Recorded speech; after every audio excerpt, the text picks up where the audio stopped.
Here's how the Catholic Church fulfills the prophecy of Daniel 7:25, that it would think to change God's times and laws.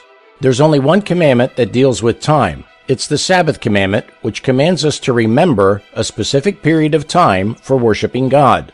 Now notice what Reverend Peter Geierman says in the Convert's Catechism of Catholic Doctrine, page 50. Question: which is the Sabbath day? Answer: Saturday is the Sabbath day. Question: why do we observe Sunday instead of Saturday?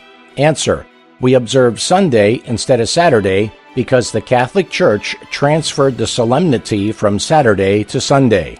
Notice, it was not God that changed the day, it was the Catholic Church, falsely teaching they have the power to change the times and laws of God. Listen to what Priest Brady said in an address reported in the Elizabeth, New Jersey News on March 18, 1903. It is well to remind the Presbyterians, Baptists, Methodists, and all other Christians that the Bible does not support them anywhere in their observance of Sunday. Sunday is an institution of the Roman Catholic Church, and those who observe the day observe a commandment of the Catholic Church. The words Jesus spoke in Matthew 15:9 are quite fitting here. Jesus said, "But in vain they do worship me, teaching for doctrines the commandments of men." Albert Smith, Chancellor of the Archdiocese of Baltimore, replying for the Cardinal in a letter dated February 10, 1920, said, "If Protestants would follow the Bible, they would worship God on the Sabbath day. In keeping the Sunday, they are following a law of the Catholic Church."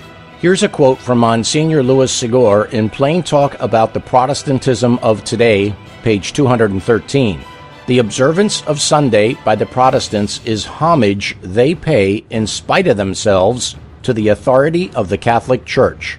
In other words, no matter what denomination you are, if you keep Sunday, you are giving your allegiance to the authority of the Catholic Church instead of giving your allegiance to God.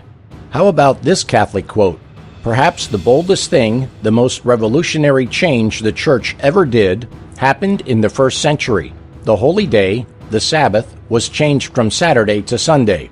The day of the Lord was chosen not from any directions noted in the Scriptures, but from the Church's sense of its own power. People who think that the Scriptures should be the sole authority should logically become Seventh-day Adventists and keep Saturday holy. This was written in the Sentinel, Pastor's Page, St. Catherine Catholic Church, Algonac, Michigan, May 21, 1995. Do you want to keep Sunday and pay homage to the Catholic Church, or do you want to follow God and remember the Sabbath day as He commanded? The choice should be clear, and I pray you choose to follow Jesus and worship Him on His holy seventh-day Sabbath, which always has been and always will be Saturday. God rested on the seventh day of creation, not because He was tired, but as an example for His people to follow. Jesus said in Mark 2:27, "The Sabbath was made for man." Notice, He did not say it was made for the Jews. Abraham is the father of the Jewish nation, but Abraham was born some 2,500 years after the Sabbath was given to man in creation. Therefore, the seventh-day Sabbath was given to man 2,500 years before the Jewish nation ever existed. Jesus and His disciples kept the seventh-day Sabbath, and no man on earth has the authority to change God's law. It was written by God Himself on tables of stone. Hebrews 4:1-11 says the seventh-day Sabbath still remains today. It also says we should enter into that Sabbath rest, lest we fall because of unbelief. Read Hebrews 4:1-11 for yourself. In addition, Isaiah 66:22 and 23 says the Sabbath will be kept in heaven and on the earth made new, which is exactly what you would expect to see, because God never changed the day. In our next segment, you'll learn another astonishing way the Catholic Church has thought to change God's holy law.